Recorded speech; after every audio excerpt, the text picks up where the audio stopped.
Hello and welcome to biology पाठशाला। इस video में हम लोग लिम्फॉइड ऑर्गन्स के बारे में देखेंगे। लिम्फॉइड ऑर्गन क्या होते हैं?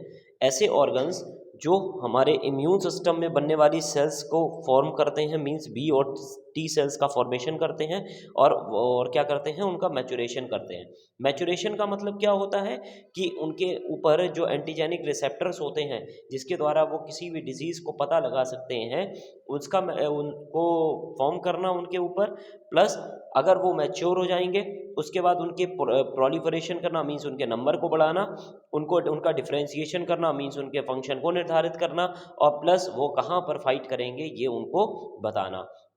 अगर हम देखें तो लिम्फॉइड टिश्यू दो टाइप के होते हैं, primary lymphoid tissue, primary lymphoid organs और secondary lymphoid organs. Primary lymphoid organ का मेन काम होता है फॉर्मेशन और मैच्योर करना, लेकिन सेकेंडरी लिम्फॉइड ऑर्गन्स का काम होता है जो मैच्योर या फॉर्म हुई सेल्स हैं, चाहे बी हो चाहे टी हो, उसको प्लोरिफरेट करना, मीन्स क्या करना, उनके साइज को बढ़ाना, नंबर्स को बढ़ाना। डी मतलब डिफ्रेंसिएशन, मतलब कि उनको जो वो उनका फंक्शन निर्धारित करना कि वो क्या फंक्शन करेंगी, एंड साइट ऑफ फाइट, वो कहाँ पर फाइट करेंगी।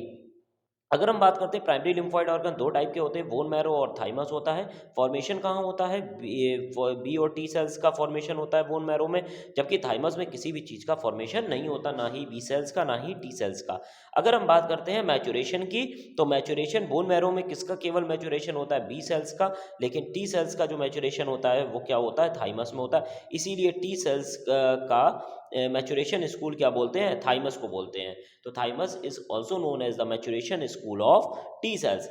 अगर हम देखें रिसेप्टर जो होते हैं, यहाँ पर क्या करते हैं? निगेटिव सिलेक्शन का काम करते हैं। प्राइमरी लिम्फॉइड ऑर्गन्स जो होते हैं उनको कहाँ ट्रांसफर कर दिया जाता है? ब्लड में ट्रांसफर कर दिया जाता है। अब हम लोग बात करते हैं बर्ड्स। बर्ड्स के अंदर जो बोन मैरो नहीं प्रेजेंट होती है, बर्ड्स के अंदर क्या होता है? बुर्सा ऑफ फैब्रिकस होता है, जिसके लिए ही हम लोग बी सेल, जो बी सेल हम लोग देखते हैं, तो बी सेल में B stand for Bursa of फैब्रिकियस होता है, जो कहाँ पाए जाते हैं? बर्ड्स में सबसे पहले देखा गया था, इसीलिए इसको बी सेल्स बोलते हैं। उसके बाद वो ये हमारे योक सैक और लिवर में भी प्रेजेंट होते हैं। अगर हम देखें सेकेंडरी लिम्फॉइड ऑर्गन्स जो होते हैं वो कौन कौन से होते हैं, तो स्प्लीन होता है, टॉन्सिल्स होते हैं, पेयर्स पैचेस होते हैं। ठीक, सबसे पहले हम लोग बात करेंगे प्राइमरी लिम्फॉइड ऑर्गन, जो हमारा कौन सा होता है? Bone marrow. बोन मैरो एक बड़ी बोन्स में पाई जाने वाली एक कैविटी होती है। बोन मैरो यंग में ज़्यादा होती हैं और एडल्ट में कैसी होती हैं? कम होती हैं। अगर हम बात करते हैं तो ये कहाँ प्रेजेंट होती? लार्ज बोन्स में प्रेजेंट होती हैं, उनकी कैविटी में प्रेजेंट होती। दो टाइप की बोन मैरो होती है, येलो बोन मैरो और red bone marrow. Yellow bone marrow का काम फूड को स्टोरेज, फैट स्टोरेज करना होता है। रेड बोन मैरो फॉर्मेशन करती है किसका? बी सेल्स का फॉर्मेशन, ब्लड सेल्स का फॉर्मेशन करती। अब ब्लड में भी क्या क्या चीज़ें बनाएगी? आरबीसी बनाएगी, डब्ल्यूबीसी बनाएगी और प्लेटलेट्स बनाएगी। जहाँ तक थाइमस की बात करते हैं, थाइमस जो होती है वो एक ग्लैंड होती है। थाइमस ग्लैंड जो होती है वो बच्चों में तो वो ज़्यादा फंक्शनेबल होती है, लेकिन जैसे जैसे टाइम बढ़ता जाता है वो उसका साइज घटता जाता है और वो धीमे धीमे कैसी होती जाती है? नॉन फंक्शन, धीमे धीमे उसका फंक्शन कम होने लगता है। अगर हम देखें तो कहाँ पर प्रेजेंट होती है? ये जस्ट हार्ट के नीचे प्रेजेंट होती है, beneath द पीछे साइड प्रेजेंट होती है। इसका मैक्सिमम साइज तब होता है जब इंसान या लड़का या लड़की प्यूबर्टी टाइम मतलब 15 एज तक पहुंचता है। अगर हम देखें एडल्ट में इसका साइज धीमे धीमे डिक्रीज होने लगता है। सिक्रीट क्या सिक्रीट करती है? एक हार्मोन सिक्रीट करती है जिसको हम लोग बोलते हैं थाइमोसिन बोलते हैं। क्या बोलते हैं? थाइमोसिन बोलते हैं। आप एक बात याद रखिएगा, थाइमस में किसी ना तो बी सेल्स इम्यूनिटी सेल्स का फॉर्मेशन होता है, ना ही टी का फॉर्मेशन होता है, लेकिन टी जो होती है वो यहाँ पर मैच्योर होती है, इसीलिए इसको मैच्योरेशन स्कूल बोलते हैं। क्या बोलते हैं? Maturation school of T sales. अब हम लोग बात करते हैं सेकेंडरी लिम्फॉइड ऑर्गन्स की, और इन सेकेंडरी लिम्फॉइड ऑर्गन्स में सबसे पहला हमारा होता है लिम्फ नोड। लिम्फ नोड कैसी होती हैं? स्मॉल होती है, ओवल और बीन शेप्ड इनकी बॉडी होती है। और ये कहाँ पर ये लिम्फ नोड से एक वेसल्स निकलती हैं, या फिर हम ये बोल दें कि ये कहाँ प्रेजेंट होती हैं? तो लिम्फेटिक वेसल्स के बीच बीच में ये प्रेजेंट होती हैं। कहाँ पर पाई जाती हैं? तो नेक हो गया, एक्सिला हो गया, थोरैक्स हो गया, एब्डोमेन हो गया और ग्रेन्स, इन जगहों पर ये पाई जाती है। लेकिन सबसे ज़्यादा कहाँ पर होती है? आर्म प्लेट में और ग्रोइंस में होती हैं। ठीक। अगर हम लिम्फ नोड के स्ट्रक्चर की बात करें तो कुछ इस तरीके का स्ट्रक्चर होता है, दो पार्ट से मिलकर बनता है, एक हमारा कॉर्टेक्स होता है तो दूसरा हमारा क्या होता है, मेडुला होता है।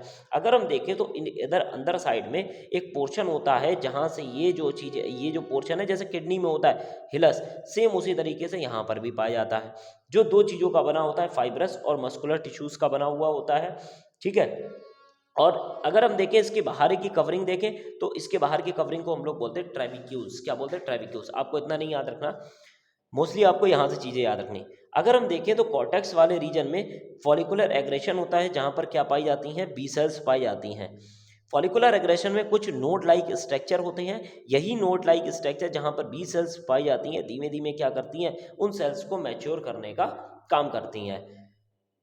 उसके बाद अगर हम बात करते हैं लिम्फ नोड जो होती है टिश्यूज़ में जो भी एंटीजन्स होते हैं, टिश्यूज़ में जो भी एंटीजन होते हैं, एंटीजन मतलब फॉरेन पार्टिकल्स होते हैं, उनको मारने का काम करती है, कैंसर सेल्स को डिस्ट्रॉय करती है।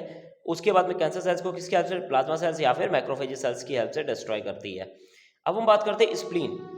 स्प्लीन सबसे बड़ा लिम्फॉइड ऑर्गन होता है, कहाँ प्रेजेंट होता है, स्टोमक, ये बिहाइंड द स्टोमक प्रेजेंट होता है। इसका मेन काम क्या होता है, ट्रैप मतलब पकड़ना, किसको, एंटीजन्स को, कहाँ से, ब्लड से। अगर हम देखें तो इसके अंदर कुछ मैट्रिक्स मतलब लिक्विड पोर्शन पाया जाता है जो रेड और वाइट कलर का होता है। अगर ये रेड कलर का है तो ये क्या फॉर्मेशन करेगा, आरबीसीज का फॉर्मेशन करेगा। किस टाइम पर, फीटर, जब एक बच्चा अपनी माँ के गर्भ में होता है उस समय जो आरबीसीज का फॉर्मेशन है वो कौन करता है, स्प्लीन करता है। स्प्लीन का कौन सा पार्ट करता है, मैट्रिक्स का कौन सा पार्ट करता है, तो रेड पार्ट करता है स्प्लीन का। जबकि वाइट पार्ट जो होता है वो क्या करता है, वो पैचेस के रूप में प्रेजेंट होता है, जिसका काम होता है टी लिम्फोसाइट को स्टोर करना। अगर हम देखें स्प्लीन कभी कभी क्या कहते हैं, ब्लड बैंक की तरह भी वर्क करता है। कब वर्क करेगा, जब बच्चा छोटा होगा। क्या क्या स्टोर करेगा, आरबीसीज और डब्ल्यूबीसीज को। जैसे जैसे बच्चा बड़ा होता जाता है प्यूबर्टी के आगे, स्प्लीन्स जो होते हैं, या प्यूबर्टी से पहले भी स्प्लीन जो होता है वो क्या काम करने लगता है, हीमोलिसिस ऑफ आरबीसीज। मींस क्या होता है, ये लाइसिस मतलब ब्रेकडाउन, किसका ब्रेकडाउन करना है, आरबीसीज का। इसीलिए इसको ग्रेवयार्ड ऑफ आरबीसी भी बोला जाता है। अब हम लोग बात करते हैं नेक्स्ट सेकेंडरी लिम्फोइड ऑर्गन की, जो सबसे इंपॉर्टेंट है और सबसे ज़्यादा क्वेश्चनेबल पूछा भी जाता है और सबसे ज़्यादा हम लोगों को परेशान भी करता है, mucosa associated lymphoid tissues. Means क्या होता है, म्यूकोसा एक लेयर होती है, आप लोगों ने पढ़ा होगा डाइजेस्टिव सिस्टम में म्यूकोसा, सब म्यूकोसा, सीरोसा, उन्हीं में से सबसे अंदर वाली होती है म्यूकोसा होती है।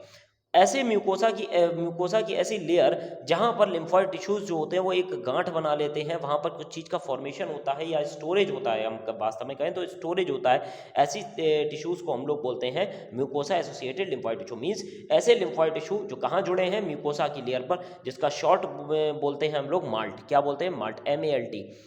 अब होता क्या है, मास ऑफ लिम्फॉइड टिश्यू का एक मास होता है जो प्रेजेंट होता है कहाँ पर, म्यूकोसा लेयर में। कहाँ कहाँ पर, रेस्पिरेटरी सिस्टम में, डाइजेस्टिव सिस्टम में और यूरोजेनाइटल सिस्टम में। ठीक है। तो ऐसे सिस्टम इस यहाँ पर अगर कोई भी लिम्फॉइड टिश्यू का मास बनाकर म्यूकोसा लेयर में कोई भी टिश्यूज फॉर्म होता है तो उसको हम लोग वहाँ पर B और T सेल्स स्टोर होंगी, उसको हम लोग क्या बोलते हैं, म्यूकोसा एसोसिएटेड लिम्फॉइड टिश्यू बोलते हैं। अब जरा इसको समझिए, अगर वो रेस्पिरेटरी में है, मीन्स वॉल ऑफ ट्रैकिया या ब्रोंकाई में है, तो उसको हम लोग बाल्ट बोलते हैं। बाल्ट का मतलब होता है ब्रोंकियल एसोसिएटेड लिम्फॉइड टिश्यू। अगर वो स्मॉल इंटेस्टाइन की दीवार में है या लार्ज इंटेस्टाइन की दीवार में है तो उसको, या फिर पियर्स पैचेस में है तो हम लोग उसको बोलते हैं गाल्ट। गाल्ट मतलब होता है गैस्ट्रिक एसोसिएटेड लिम्फॉइड टिश्यू। उसके बाद बात करते हैं टॉन्सिल्स की।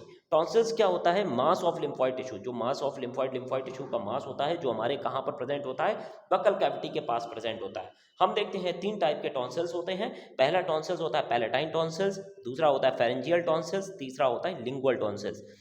पैलेटाइन टॉन्सिल्स सबसे बड़ा होता है, जो कहाँ पर प्रेजेंट होता है, ईसोफेगस के साइड में प्रेजेंट होता है। मीन्स जहाँ से ईसोफेगस की शुरुआत होती है वहीं पर ये प्रेजेंट होता है, मीन्स पैलेट के आसपास की बात हो रही है। फेरेंजियल मीन्स कहाँ प्रेजेंट होगा, posterior wall of pharynx, pharynx की पोस्टीरियर वॉल पे प्रेजेंट होता है। लिंगुअल टॉन्सिल्स कहाँ प्रेजेंट होता है, पोस्टीरियर पार्ट ऑफ टंग, जहाँ डॉर्सल साइड में पोस्टीरियर पार्ट ऑफ टंग के पास प्रेजेंट होता है कौन सा, लिंगुअल टॉन्सिल्स। तो tonsils mass of lymphoid tissue होता है, कितने टाइप का होता है, तो 3 टाइप का होता है। अब हम लोग बात करेंगे addiction, drugs, alcohol and tobacco abuse के बारे में।